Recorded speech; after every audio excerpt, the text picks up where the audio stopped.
तो विरक्त मन से हुआ जाता है। मन भगवान को दे दें, शरीर परमात्मा को दे दें, इसी को विरक्ति कहते हैं। यहां ना गृहस्थ से कोई लेना देना है, सन्यासी होकर भी मन अगर तुम्हारा भगवान से जुड़ा नहीं तो भी सन्यास लेने का कोई मतलब नहीं। इसके बाद भी रुके नहीं।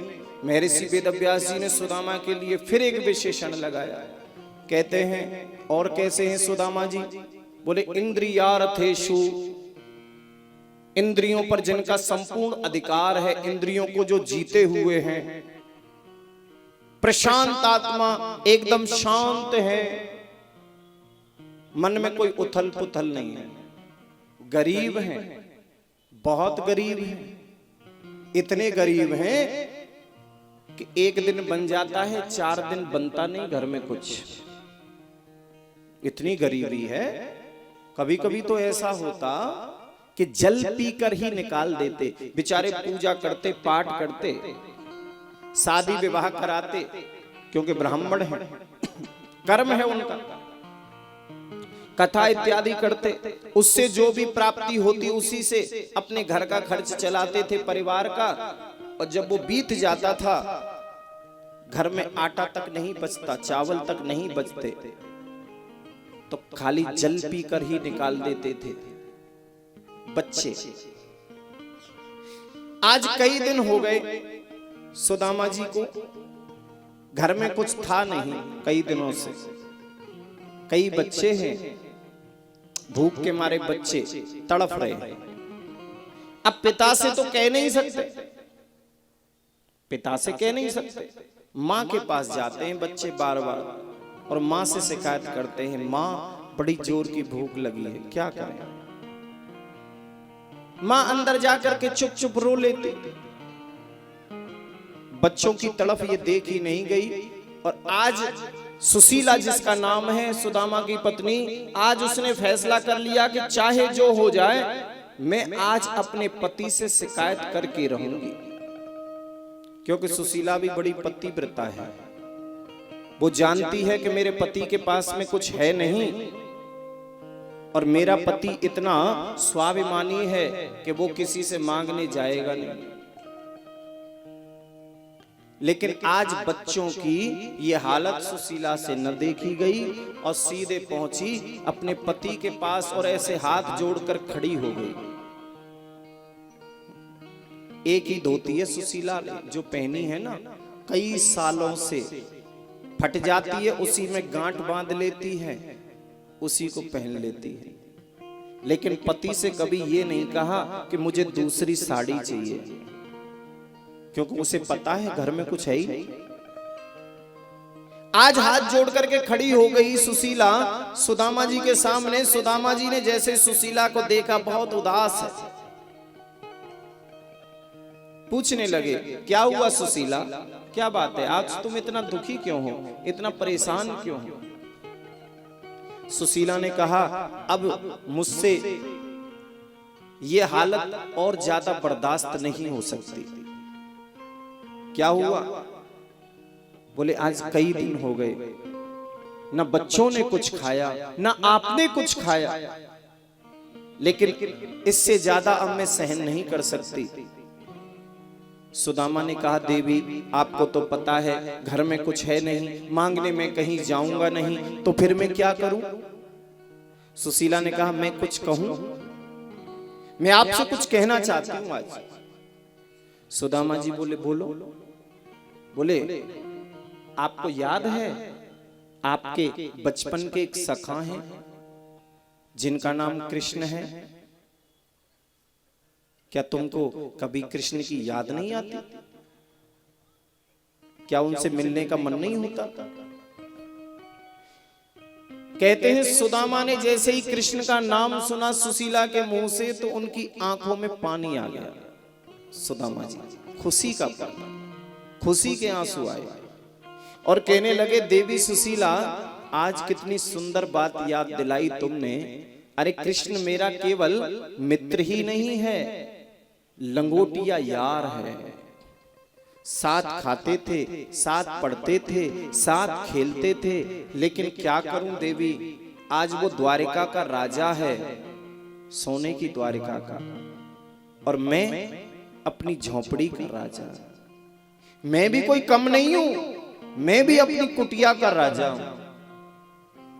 सुशीला ने कहा, क्या आपका कभी मन नहीं होता उनसे मिलने का?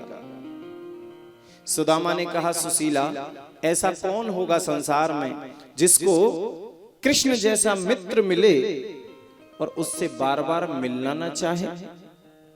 लेकिन क्या करूं देवी, शास्त्र कहते हैं कि मित्र के घर, बहन के घर, बेटी के घर, गुरु के घर कभी खाली हाथ नहीं जाना चाहिए। अगर मेरा मन भी करता है कृष्ण से मिलने का, तो मैं कैसे जाऊं कृष्ण से मिलने? क्योंकि मेरे घर में तो एक मुट्ठी चावल नहीं, एक मुट्ठी अनाज नहीं, क्या लेके जाऊंगा? अगर कृष्ण से मिलने में जाऊंगा और कृष्ण ने मुझसे पूछ लिया कि भाभी ने क्या भेजा है, तो मैं क्या दिखाऊंगा? क्या कहूंगा कि मेरे घर में इतनी गरीबी है कि एक चावल तक नहीं है। इसलिए मुझे जब कृष्ण से मिलना होता है ना सुशीला, मैं तो नेत्र बंद कर लेता हूं और द्वारका मिल करके चला आता हूं। मैं ऐसे नहीं जाना चाहता। सुशीला ने कहा, मैं कुछ इंतजाम कर दूं तो? आपको यही तो चिंता है कि आप कृष्ण से मिलने जाएंगे, आपके पास में कुछ है नहीं ले जाने के लिए, तो मैं कुछ इंतजाम कर दूं। सुशीला की इस बात को सुनकर सुदामा आवेश में आ गए और कहने लगे, क्या तू मांग करके लाएगी? घर में तो कुछ है नहीं, तू मांग के लाएगी? सुशीला ने कहा, मैंने ऐसा कब कहा? मैं तो कुछ घरों से उधार लेके आऊंगी और जब हमारे पास में हो जाएंगे तो उनको दोगुना दोगुना करके लौटा देंगे। उधार लेके आऊंगा।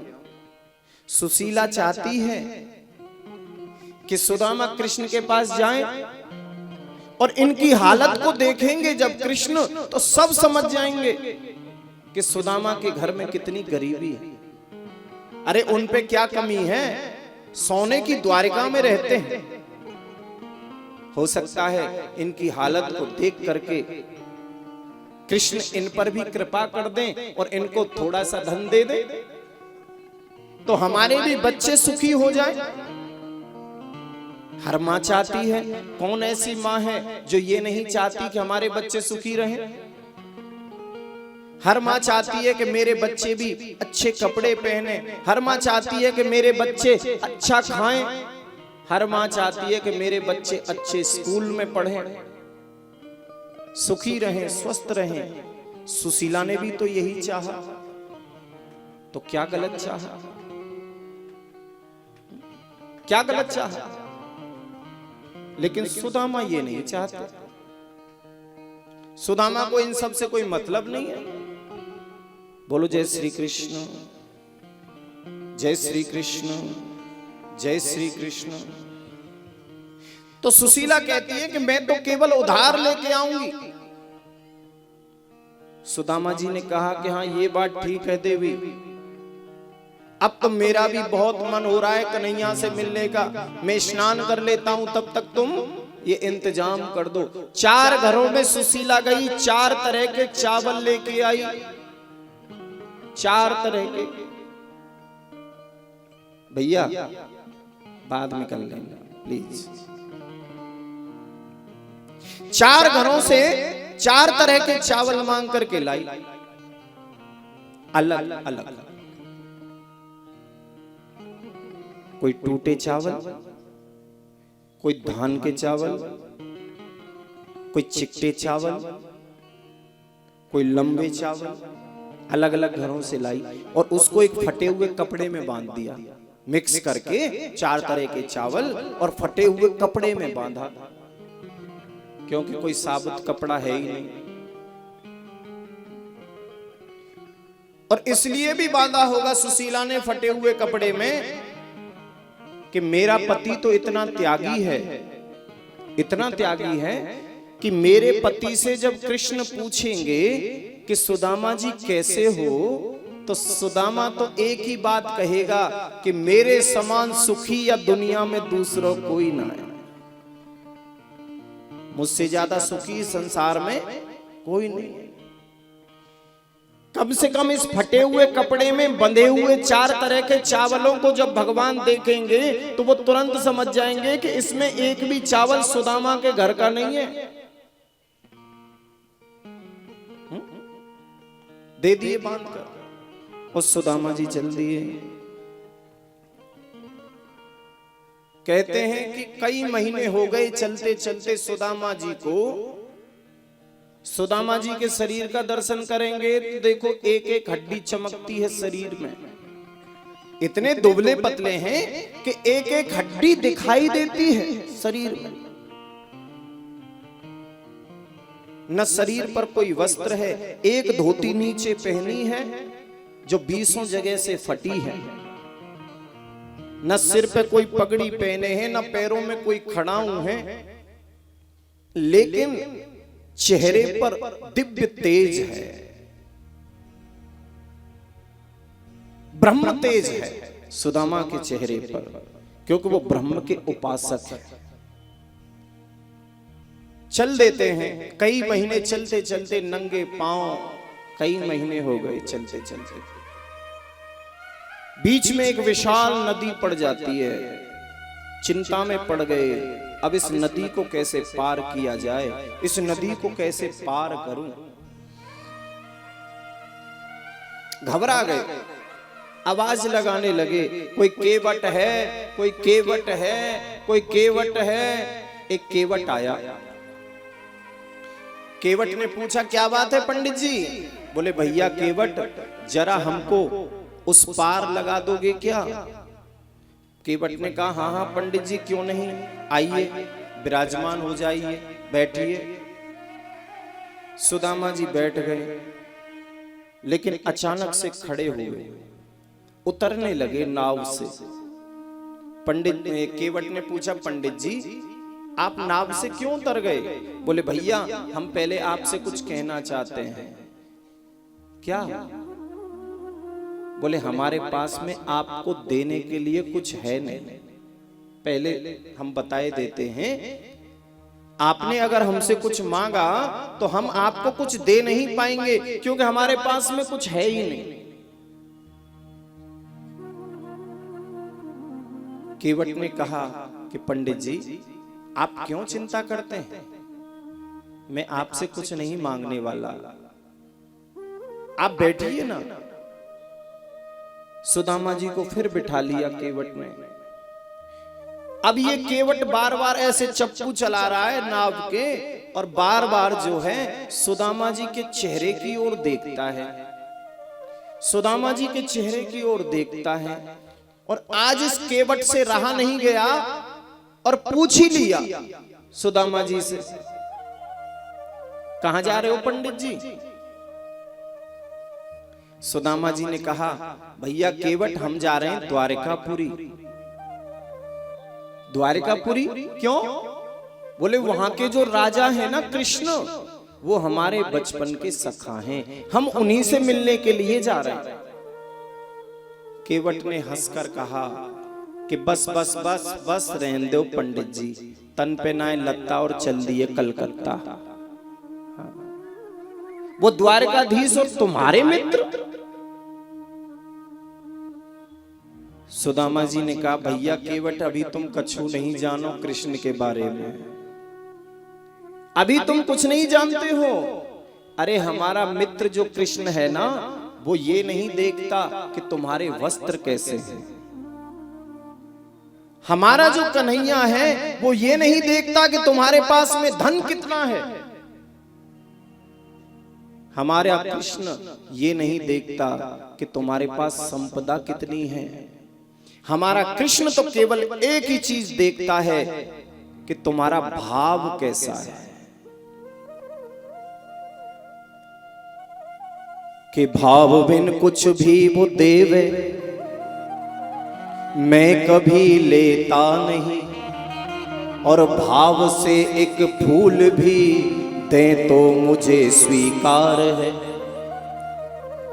कि अन्न धन और वस्त्र भूषण और कुछ न मुझको चाहिए, अरे आप हो जाए मेरा बस यही मेरा सत्कार है।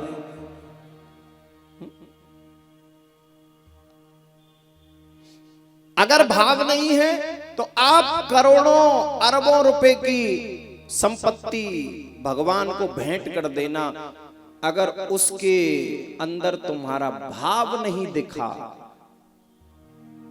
देखते भी नहीं है उसकी तरफ, हम धन दे करके भगवान को रिझाने का प्रयास करते हैं। जिस धन को हमें वही दे रहा है। आप सोचो जरा, जिनकी बगल में लक्ष्मी बैठी है वो तुमसे लक्ष्मी की कामना क्या करेंगे, वो तो तुमको दे रहे हैं उल्टा। आप कितना दे सकते हो उनको? वहां तो भंडारे भरे पड़े हैं, उनको धन की जरूरत नहीं है, उनको तुम्हारे वस्त्रों से कोई लेना देना नहीं है, उनको तो भाव चाहिए। भगवान ने, आप सोचो, जो स्वयं परमात्मा है वो एक भीलने के हाथों से झूठे बेर खा सकता है? जाने कब के बेर, कितने दिनों से वो सबरी इकट्ठे कर रही थी बेर, वो चक चक कर। देखो, इसको कहते हैं भाव।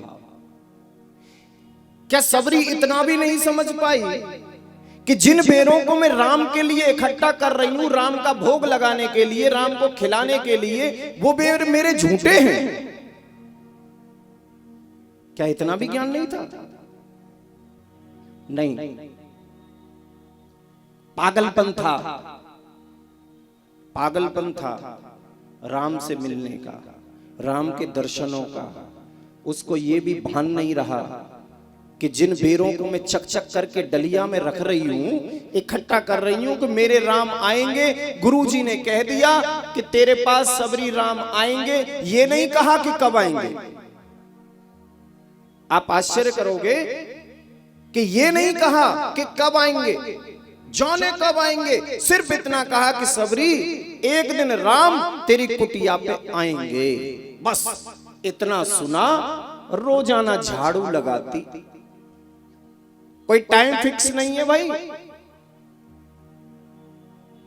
आपके घरों में कोई संत आता है तो आप पूरा घर साफ सफाई करते हो, अच्छा लगे, अच्छा लगे, ये कर लें, वो कर लें, एकदम तरीके से घर को रखते हो। क्यों? क्योंकि टाइम फिक्स है, आज आएंगे तो आज ही करते हैं सफाई। लेकिन वहां कोई टाइम फिक्स नहीं था, जाने कब आएंगे। रोजाना झाड़ू लगाती सबरी, गलियों को साफ करती, जिस रास्ते से राम आएंगे उस रोजाना ताजी ताजी फूल तोड़कर लाती और ताजी ताजी बिछाती कि मेरे राम के चरण इतने कोमल हैं कि अगर उनमें कंकड़ चुभ गया तो दर्द हो सकता है, उनको कष्ट हो सकता है, इसलिए रास्ते में फूलों को ऐसे बिछाती सुबह से शाम तक। और जब कोई संत, कोई ऋषि, कोई व्यक्ति उन फूलों के ऊपर चढ़ जाता था ना, तो उनसे झगड़ पड़ती और सब लोग उसको कहने लगे ये पागल हो गई है। लेकिन सच मानना, भगवान का जो भक्त होता है ना, लोग उसे पागल ही समझते हैं।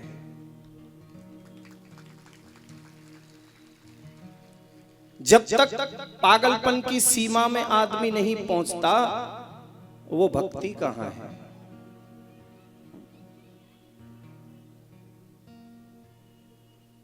और देखो, जब राम आए और राम आकर के बैठ गए राम को भी पता है कि मेरी माता सबरी ने मेरे लिए कंद मूल फल चक चक करके इकट्ठा किए हैं, चक चक करके।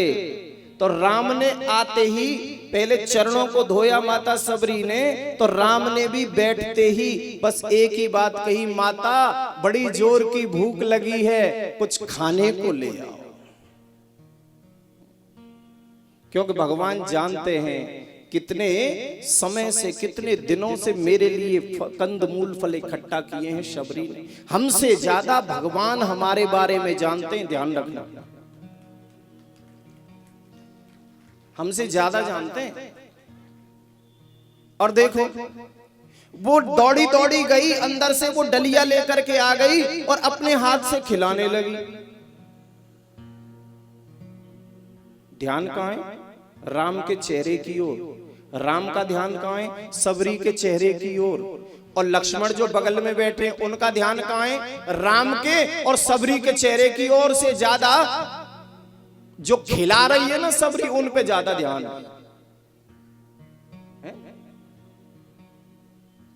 एक टक होकर के देख रहे हैं कि भैया कैसे पागल हो गए। वो झूठे बेर खिला रही है और भैया खाते जा रहे हैं। और खाते खाते राम ने लक्ष्मण की ओर देखा, लक्ष्मण तू भी खा, तू भी खा। और लक्ष्मण बुरा सा मुंह बनाते हैं ऐसे। अब देते तो जा रहे हैं राम, ले तू खा लक्ष्मण, और लक्ष्मण उनको चुपचाप ऐसे लेते और पीछे फेंक देते। तो क्या भगवान को सबरी से कोई धन मिलने वाला था क्या? बताओ जरा। कोई संपदा मिलने वाली थी? कोई 10-20 प्लॉट पड़े थे क्या सबरी के पास, मेरे नाम कर देगी सबरी? भाव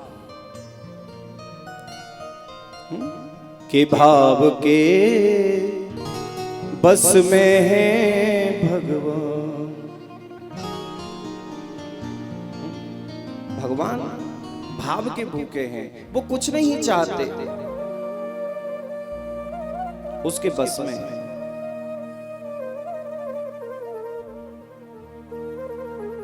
केवट से सुदामा जी बोले कि भैया कृष्ण हमारा केवल भाव देखता है, ये केवट और कोई नहीं। कहते हैं कि ये केवट स्वयं भगवान कृष्ण थे जो सुदामा जी को लेने आए थे। दूसरी पार पर छोड़ दिया सुदामा जी को, तो सुदामा जी पूछने लगे केवट से जो स्वयं कृष्ण थे, बोले भैया केवट एक बात और बताते जाओ, ये द्वारिकापुरी अभी दूर कितनी है?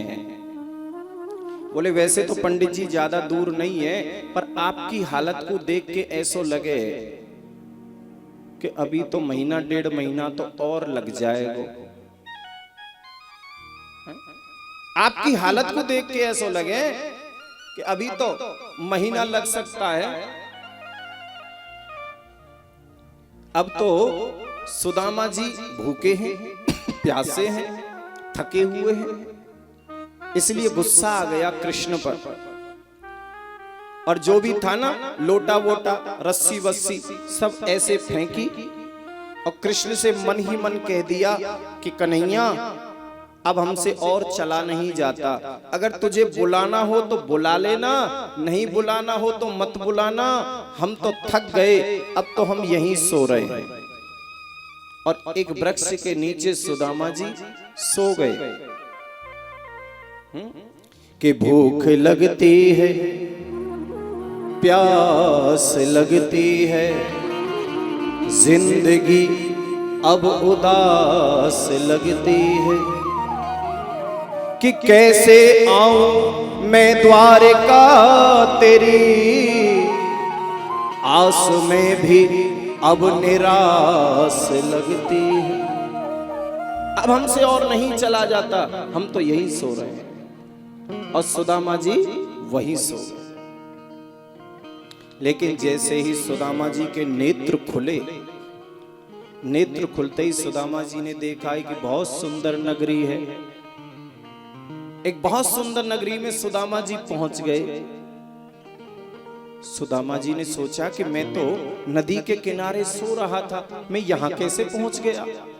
एक व्यक्ति को बुलाया, भैया ये कौन सी नगरी है? बोले महाराज ये है द्वारिकापुरी। बोले द्वारिका? ये वही द्वारिका है जो कन्हैया की है? बोले हाँ पंडित जी, ये वही द्वारिका है जिसके प्रभु श्री कृष्ण हैं, जिसके मालिक श्री कृष्ण हैं।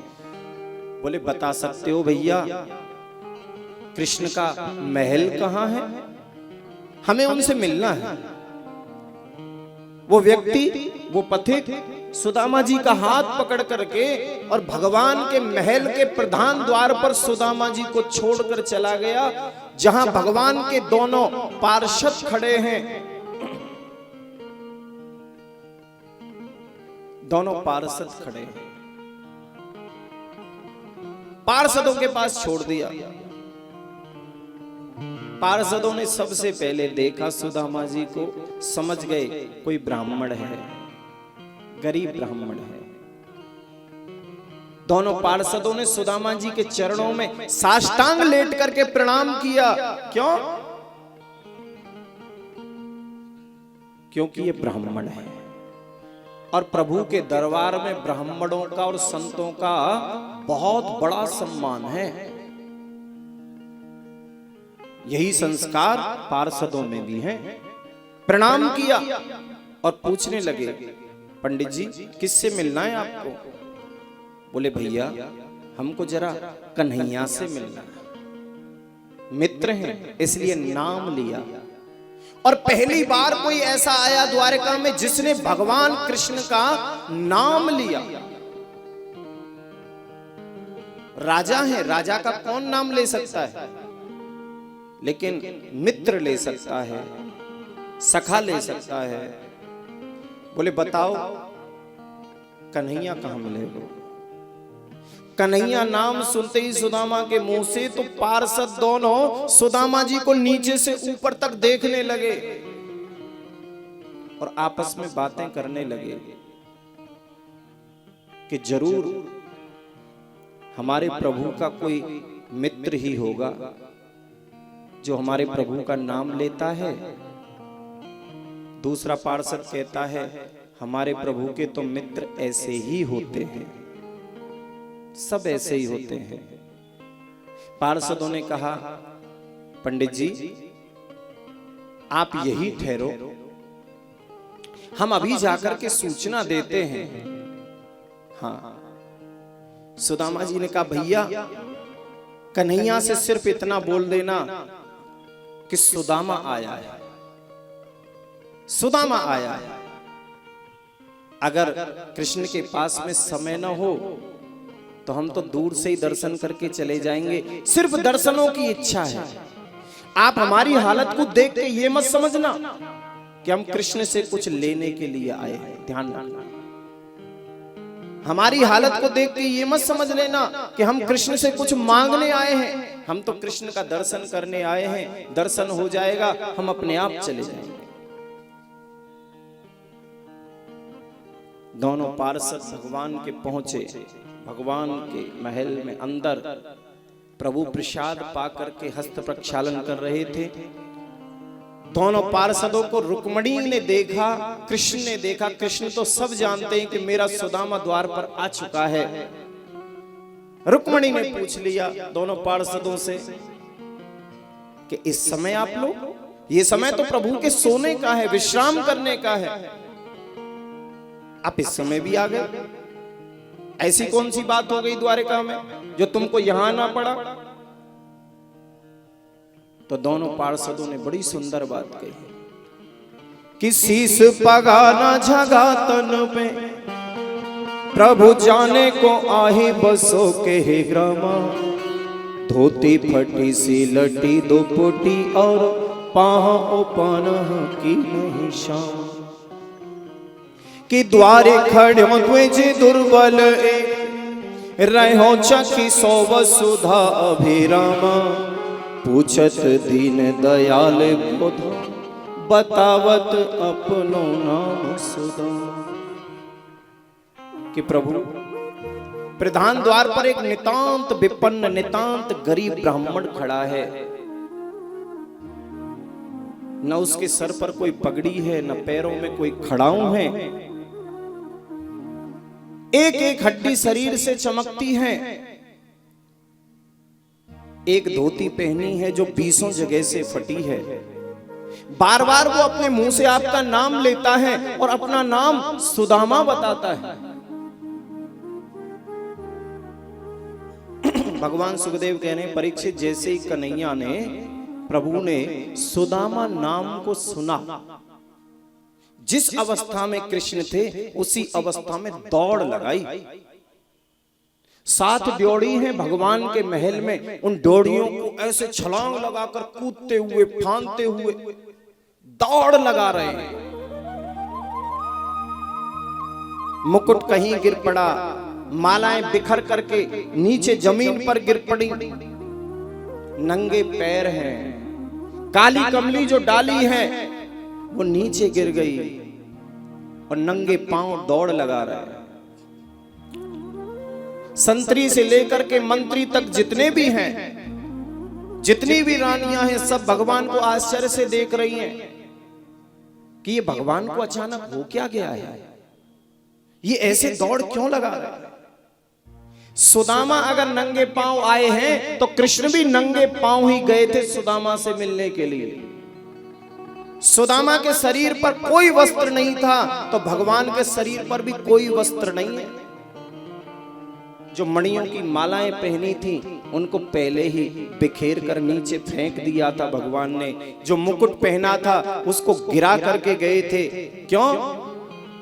क्योंकि अगर मैं इस राजा की वेशभूषा में सुदामा से मिलने जाऊंगा और जब मेरी इस वेशभूषा को देखेगा तो कितना संकोच करेगा कि कहां कृष्ण और कहां मैं। इसलिए भगवान सब कुछ छोड़ करके जिस अवस्था में सुदामा आए उसी अवस्था में भगवान उनसे मिलने गए। और जिस जगह सुदामा खड़े हैं प्रधान द्वार पर, आज भगवान ऐसे सुदामा को गले से लिपटा कर फूट फूट कर रोए, फूट फूट कर। कहते हैं सुदामा को भी बहुत रोना आया था,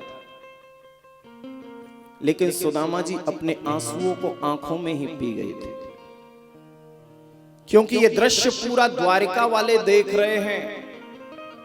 इस दृश्य को, इस मिलन को सुदामा रोए नहीं, आंसुओं को बाहर नहीं निकलने दिया कि कहीं ये द्वारिका वाले ये ना समझ लें कि ये कोई ढोंगी ब्राह्मण है। बहुत स्वाभिमानी है, बहुत त्यागी है सुदामा जी। आए, लेकर के सुदामा जी को आए, सोने के सिंहासन पर बिठाया सुदामा जी को। आप उनके चरणों में बैठ गए भगवान। जो अपना सिंहासन था ना वो सुदामा जी को दे दिया बैठने के लिए और आप उनके चरणों में बैठे और पत्नियों को आदेश दे दिया, जाओ जल लेकर के आओ। चरण धोने, भाई ब्राह्मण है, चरण धोने। सारी पत्नियां चली गईं जल लेने के लिए, लेकिन भगवान सुखदेव कह रहे हैं उस जल की आवश्यकता ही नहीं पड़ी। क्यों? कि ऐसे बेहाल बेबाइन सौंपग कंटक जारे लगे पुण्य जोए। हाय महादुख पायो सखा तुम आए इतै न कितै दिन खोए। देख सुदामा की दीन दशा करुणा करके करुणा निधि रोए। पानी परात को हाथ छुओ नहीं नैनन के जल सो पग धोए। बोले उस जल की आवश्यकता ही नहीं पड़ी। नेत्रों से इतना जल बरसा कन्हैया के कि उसी जल से सुदामा जी के चरणों को धो डाला। पत्नियां आई, उसके बाद भगवान पत्नियों से इशारा किया सबसे, चलो प्रणाम करो, प्रणाम करो। एक एक करके पत्नियां आती रहीं, सुदामा जी आशीर्वाद देते रहे। मैं रुक्मणी प्रणाम करती हूँ। सुदामा जी बोलते जाते हैं, देवी चिर सौभाग्यवती भव। मैं जामवती प्रणाम करती हूँ, देवी चिर सौभाग्यवती। मैं सत्यभामा प्रणाम करती हूँ, देवी चिर सौभाग्यवती। मैं भद्रा प्रणाम करती हूँ, देवी चिर सौभाग्यवती। एक एक करके कृष्ण की करीब 300-400 पत्नियां प्रणाम कर गई। कितनी? 300-400। अब सुदामा जी दुबले पतले ब्राह्मण आती जा रही हैं, क्योंकि लाइन लगा के है, कोई थोड़ी मोड़ी तो है नहीं। 16,108 है, इसलिए आती जा रही हैं। सुदामा जी ने सोचा कि ये अड़ोसन पड़ोसन आगे ही लगे। कोई संत आता है तो पड़ोस वाले भी तो आ जाते हैं ना। तो देते गए। अब शुरू में तो सोच रहे थे थोड़ी बहुत होंगी तो दे दूंगा, लेकिन जैसे ही लाइन लग गई तो आशीर्वाद को शॉर्ट कर दिया, कटिंग कर दी, कटिंग। शुरू में आशीर्वाद दे रहे थे, देवी चिर सौभाग्यवती भव। 100-2 से हुई तो देवी हटा दी, फिर चिर सौभाग्यवती, चिर सौभाग्यवती भव, चिर सौभाग्यवती।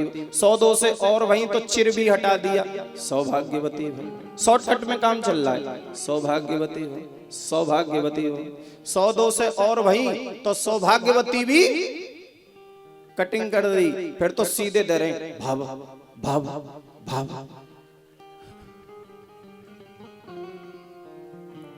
भाई एक बात बताओ, तुम 400-500 बार एक ही हाथ से ऐसे करो ना, 500 बार पता चले तुम्हारी। कितनों भी बड़ो कोई पहलवान हो, वो भी हार जाएगा। ये तो दुबले पतले ब्राह्मण है। और जब 400-500 हो गई ना, तो कृष्ण को बुलाया ऐसे, लाला कन्हैया ने कित कुइयो। कन्हैया बोले क्या है? बोले कान में ही पूंगो। भगवान ने अपना कान किया सुदामा के मुंह की ओर, बोले क्या है? सुदामा जी बोले भगवान के कान में अभी कितनी और है? भगवान बोले अभी तो बहुत है। हाँ अच्छा, ऐसा करूं लाला, सबन ने एक संग आशीर्वाद दे दो, और नहीं तो ऐसा करूं इन सब के बदले मैं तो ये आशीर्वाद दे दूं। भगवान सुखदेव कह रहे हैं, भारत के इस संत में, भारत के एक श्रेष्ठ ब्राह्मण में इतनी शक्ति है, हो सकती है कि वो भगवान को भी ये कह सकता है कि मैं तुमको आशीर्वाद दे दूं। ये भगवान को भी आशीर्वाद दे सकता है। भगवान बोले हाँ सुदामा जी, आप तो मुझे ही दे दो, बस सब चलेगा। सुदामा जी ने कहा ठीक।